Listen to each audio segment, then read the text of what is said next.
तो exercise 7.11 start कर रहे हैं बेस्ड ऑन द प्रॉपर्टीज। और इसमें हम सबसे पहला क्वेश्चन देखते हैं और क्वेश्चन है integrate 0 to π/2 cos square x dx। और प्रॉपर्टी हमारी जो 7 प्रॉपर्टीज हैं उनमें से 0 से a fx वाली प्रॉपर्टी इसमें आप लगा सकते हैं। तो प्रॉपर्टी लगाने का हमेशा लॉजिक ये रहेगा कि प्रॉपर्टी लगाने से आपको कुछ ना कुछ बेनिफिट्स मिलने चाहिए, तभी आप प्रॉपर्टी अप्लाई करते हैं, वरना प्रॉपर्टी लगाने का कोई सेंस बनता नहीं है। तो हमने यहाँ पर पहली प्रॉपर्टी लगाई इसमें, और देखिए करना क्या है, जो भी आपका क्वेश्चन है पहले तो उसको i के इक्वल लिख देना है।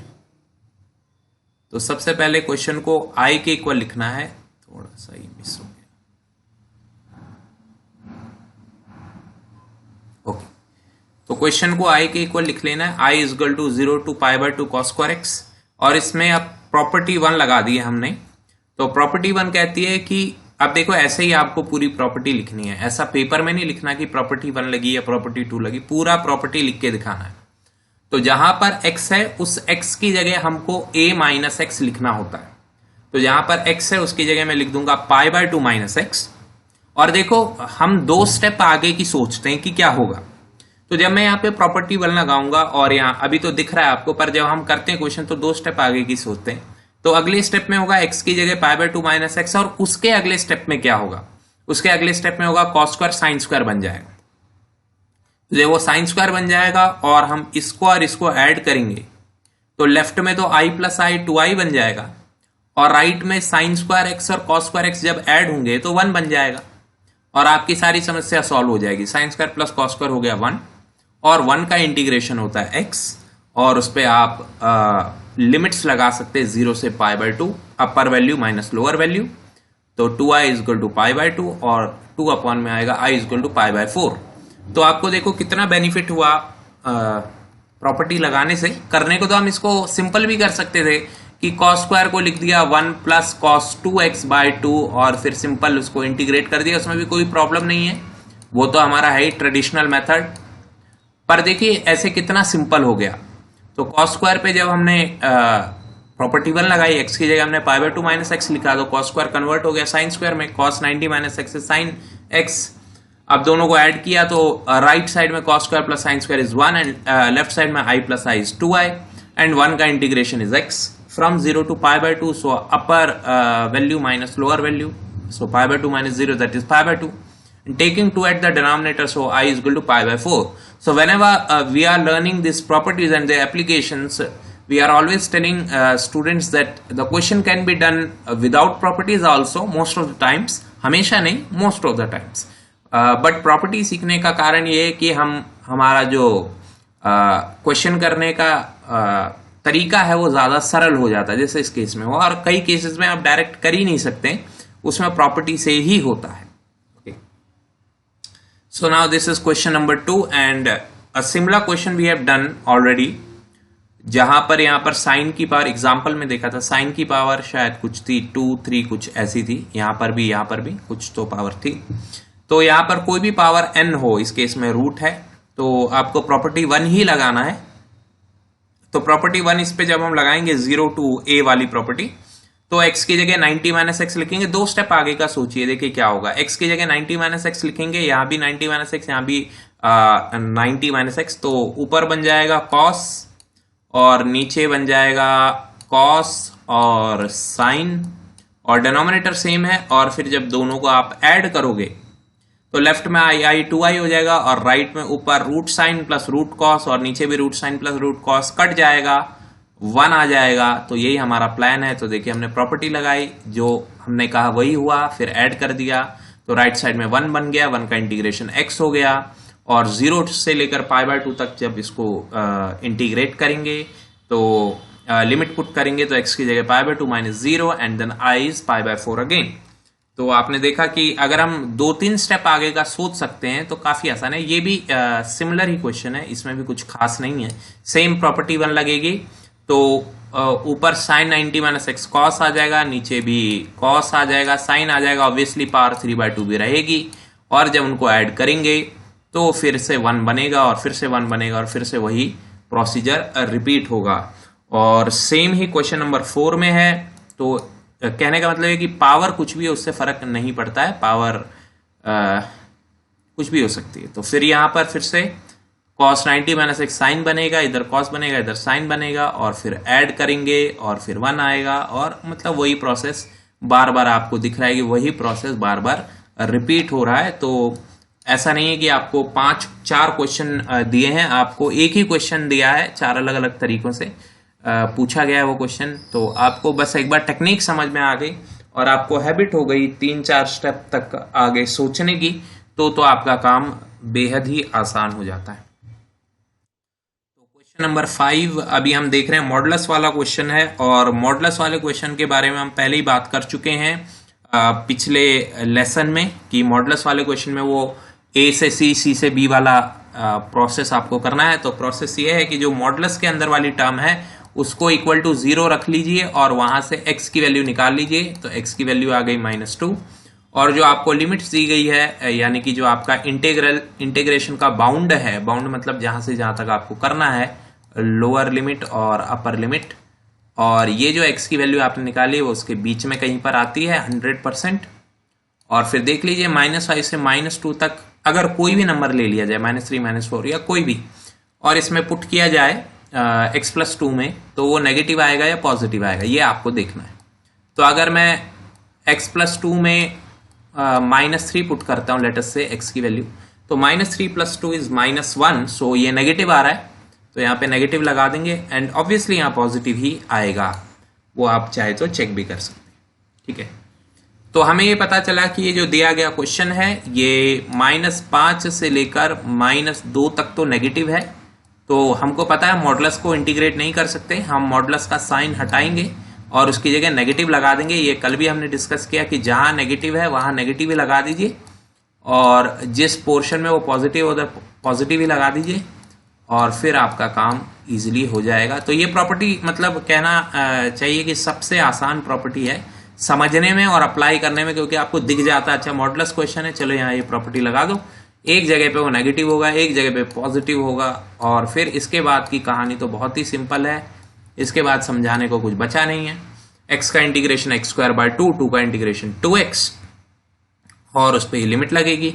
सेम x का इंटीग्रेशन x²/2 और 2 का इंटीग्रेशन 2x, और उस पर लिमिट लगेगी। तो लिमिट लगने के बाद जैसे यहाँ पे आप देख रहे हैं x²/2, 2x पे लिमिट, और ये लिमिट, तो लिमिट का मतलब तो आप पिछले एक हफ्ते से देख रहे हैं। पहले x की जगह अपर वैल्यू पुट करनी है, फिर -x की जगह लोअर वैल्यू पुट करनी है, सिमिलरली यहाँ पर x की जगह अपर वैल्यू पुट करनी है, और सिमिलरली x की जगह लोअर वैल्यू पुट करनी है। तो ये तो आप बहुत ही आसानी से कोई भी स्टूडेंट कर सकता है।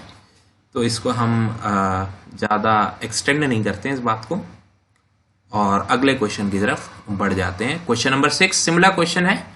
तो आई होप आपको पता है the basic idea is x-5 is equal to 0, then x is equal to 5, and then x is equal to 5 आने के बाद 2 से 5, और यहाँ थोड़ा गलत लिखा है, 2 से 5 और 5 से 8 तक इसका इंटीग्रेशन करना है। एक जगह नेगेटिव होगा, एक जगह पॉजिटिव होगा, और लॉजिक उसका समझाया जा चुका है ऑलरेडी। तो हो जाएगा x का x²/2, 5 का 5x, x का x²/2, 5 का 5x, and then apply the limits and you will get your answer. So the idea is same, so the method is also same. So now we'll see question number 7. Question number 7 is integrate 0 to 1 x1 minus x raised to power n. तो देखिए इसको अगर मतलब हम solution खुद सोचें कैसे होगा, तो अगर मैं 1 माइनस एक्स की पावर n को ओपन करने का कोशिश करता हूं, so it has to be resolve with binomial theorem, जो कि एक बड़ा लंबा सा, हमें पता भी नहीं n की वैल्यू कितनी है, बनेगा, और फिर उसमें x इंटू होगा, और फिर तो ये बड़ा टीडियस काम है, बड़ा ही मुश्किल काम है। तो हम चाहते हैं हमारा इससे पीछा छूटे, इस चीज से हमारा पीछा छूटे, हमें ये पसंद नहीं है। तो हम इसके लिए क्या कर सकते हैं, हम इसमें प्रॉपर्टी लगा देंगे, प्रॉपर्टी नंबर 1। तो प्रॉपर्टी नंबर 1 फिर से वही, x की जगह a माइनस एक्स, तो x की जगह a माइनस एक्स जब आप लगाएंगे तो क्या होगा, बाहर ये हो जाएगा, और ब्रैकेट के अंदर जब आप x की जगह a माइनस एक्स लिखेंगे तो एक्चुअली ये बन जाएगा। तो आपने लिखा तो 1 माइनस एक्स, एक्स की जगह 1 माइनस एक्स, पर बाहर नेगेटिव होने की वजह से वो -1 प्लस एक्स बन गया, ठीक है ना। तो ये काफी सिंपल सी बात है। और 1 से 1 कैंसिल हुआ तो यहां पर सिर्फ x की पावर n रह गया। तो बेसिकली आपने जब प्रॉपर्टी लगाई तो हुआ ये कि आपके पास आ गया 1 माइनस एक्स, एक्स की पावर n, और x की पावर n आपको कोई प्रॉब्लम दे ही नहीं रहा है, वो तो बढ़िया है एकदम, उसको तो कुछ बाइनोमियल से खोलने की जरूरत नहीं है। अब सिंपली क्या करना है, 1 इंटू एक्स की पावर n इज एक्स की power n and x into x की पावर n इज एक्स की पावर n प्लस 1, जैसे कि आप यहां भी देख सकते हैं। और अब इंटीग्रेट कैसे करेंगे, एक पावर बढ़ाओ डिवाइड बाय नई पावर, तो मैं यहां पे कर देता हूं कहीं पर, यहीं पर कर देते हैं, है ना। तो x की पावर n का इंटीग्रेशन x की power n plus 1 divide by n plus 1, और जो ये x इंटू एक्स एन है वो है x की पावर n प्लस 1, तो उसका इंटीग्रेशन होगा x की पावर n प्लस 1 में एक पावर बढ़ाओ तो n प्लस 2 और डिवाइड बाय n प्लस 2, और लिमिट्स 0 से लेकर 1 तक। तो जब अपर वैल्यू आप पुट करोगे, मतलब अपर लिमिट, तो ये 1 upon n plus 1 minus 1 upon n plus 2 आ जाएगा, और लोअर वैल्यू जब 0 पुट करोगे तो 0 ही हो जाएगा क्योंकि न्यूमरेटर 0 है। तो आपके पास ये आ जाएगा 1 upon n plus 1 minus 1 upon n plus 2,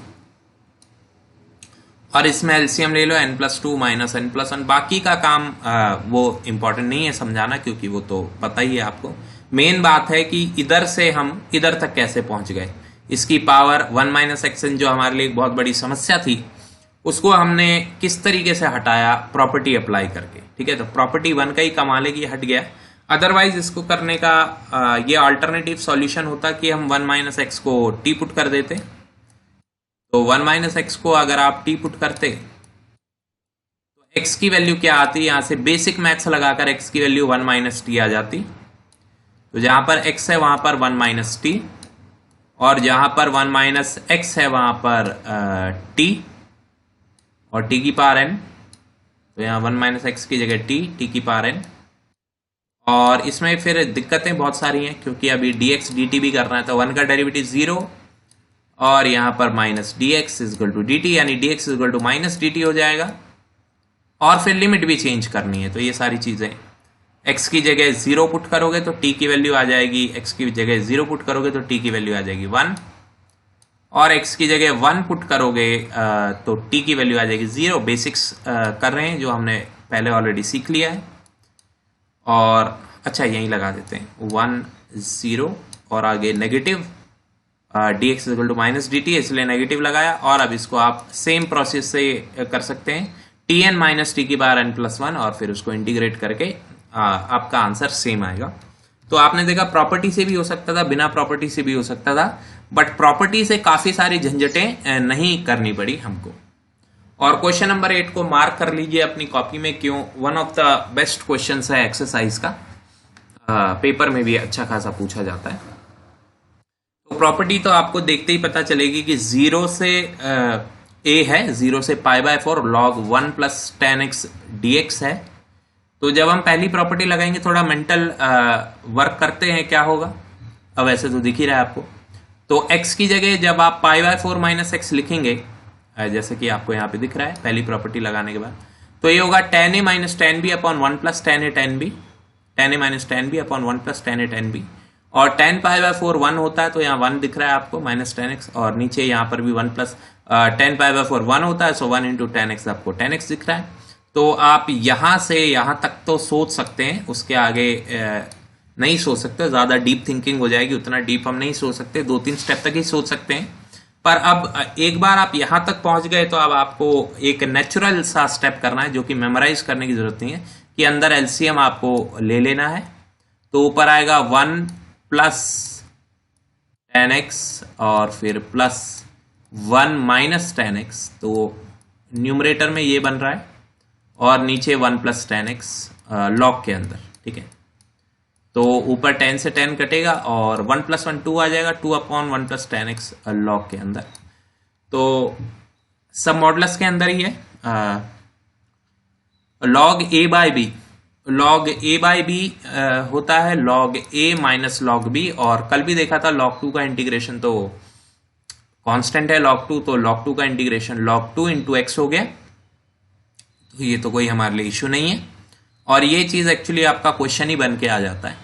okay, question, और जिसको हमने आई बोला है स्टार्टिंग में, तो इसकी जगह आप देख रहे हैं कि अगले स्टेप में ही हम आई लिख देंगे। और log 2 का इंटीग्रेशन फिर से कांस्टेंट का इंटीग्रेशन होता है कांस्टेंट इंटू एक्स, तो log 2 इंटू एक्स, और x पे लिमिट लगा देंगे 0 से π/4, सो ऑब्वियसली वो π/4 ही बन जाएगा।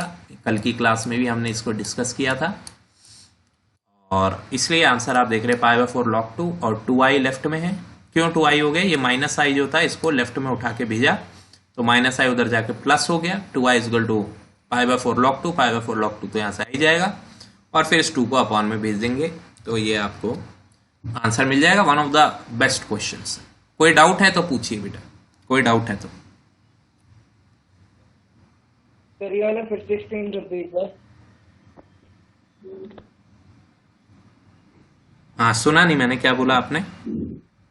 सर थर्ड स्टेप से एक्सप्लेन कर दीजिए। थर्ड स्टेप से यानी यहाँ से एक्सप्लेन कर दो, ठीक है?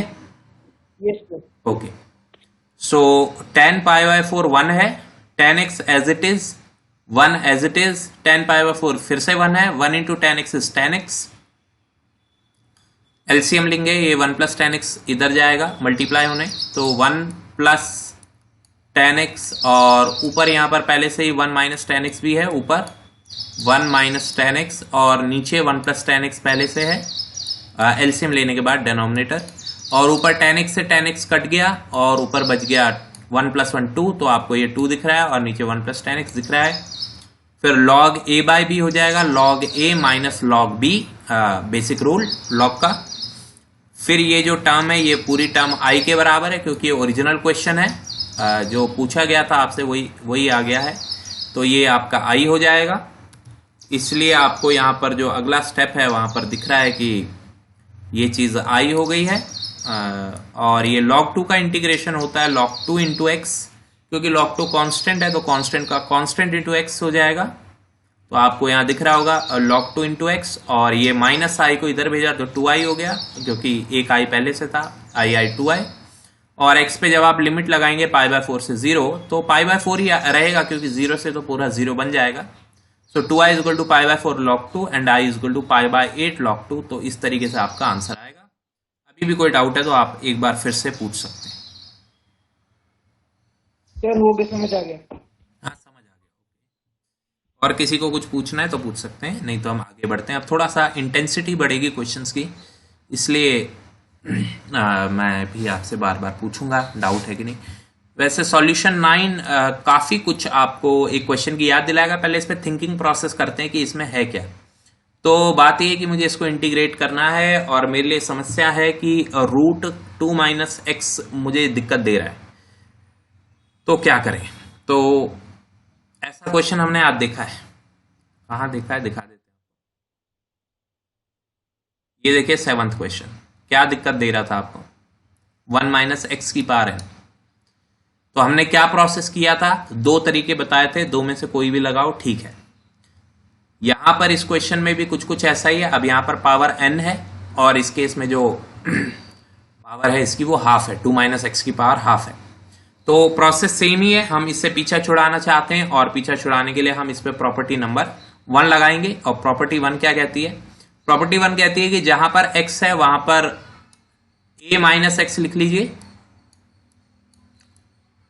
तो a - x लिख दिया, और जहां पर फिर रूट है उसमें भी x की जगह a - x लिख लीजिए, a - x। तो एक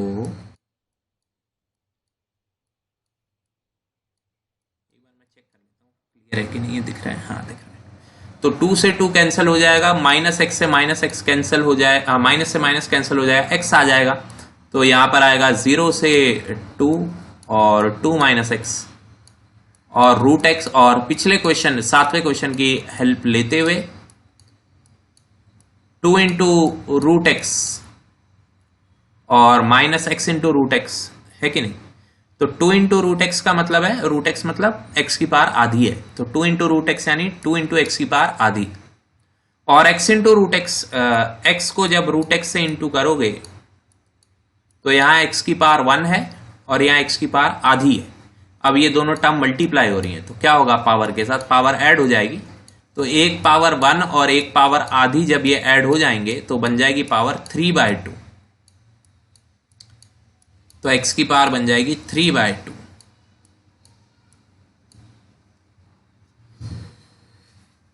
आई होप क्लियर हुआ आपको। तो अभी तक तो हमने इंटीग्रेशन किया नहीं है, यहां बस x की पावर 3/2 कैसे है मैंने वो समझा दिया, और अब इंटीग्रेशन कर लेंगे। तो x की पावर हाफ का इंटीग्रेशन क्या होता है, ऑब्वियसली एक पावर बढ़ाओ डिवाइड बाय नई पावर। और x की पावर 3/2 का इंटीग्रेशन क्या है, x की पावर 3/2 का इंटीग्रेशन है फिर से एक पावर बढ़ाओ डिवाइड बाय नई पावर, यानी 5/2 डिवाइड बाय 5/2। ठीक है, 3/2 में एक पावर बढ़ाएंगे तो 5/2 आएगा। पिछली बार भी एक बच्चे ने पूछा था कैसे, 3/2 में जब एक बढ़ाओगे तो 2 1 2, 2 + 3 5, 5/2 डिवाइड बाय 5/2। और अब क्या कर सकते हैं, ये 2 जो है ये तो ऊपर चला जाएगा, तो 2 2 = 4/3, ये 2 भी ऊपर चला जाएगा तो 2/5, है ना, ऐसा बन जाएगा। और अब upper limit minus lower limit, तो जहां जहां x है उस x की जगह पे आपको 2 पुट करना है पहले, तो देखिए आप यहां पर 2 पुट कर दिया, और फिर माइनस जहां जहां x है वहां 0 0 पुट करना, तो 0 पुट करने से तो 0 ही आएगा, तो उसे लिखने का कोई औचित्य नहीं है, कोई मीनिंग नहीं है। अब आगे बढ़ते हैं, 2 की पावर 3/2 जो है उसको किस तरीके से हमको करना है। 2 की पावर 3/2 यानी एक 2 पूरा है और एक 2 की पावर आधी है, तभी 1 जमा आधा 3/2 हुआ होगा, तो इसलिए 2 की पावर 3/2 को ऐसे लिख दिया। 2 की पावर 5/2 का मतलब है 2 स्क्वायर है और आधी पावर है। अगर आपको पता ये लग रहा है कैसे पता चल रहा है, तो 5/2 कितना होगा, 2.5, 2.5 यानी 2 पावर और 0.5 पावर, तो 2 की पावर 2 है और 2 की पावर 0.5 यानी हाफ है, तो ऐसे लिख देना है। और फिर एलसीएम लेकर इनको प्लस माइनस करके आपका फाइनल आंसर आ जाएगा, वो तो आपको आता ही है, एडिंग सब्ट्रैक्टिंग ये सब, एलसीएम पार्स का थोड़ा सा ध्यान रखना है बस, ठीक है। कुछ पूछना है तो पूछिए।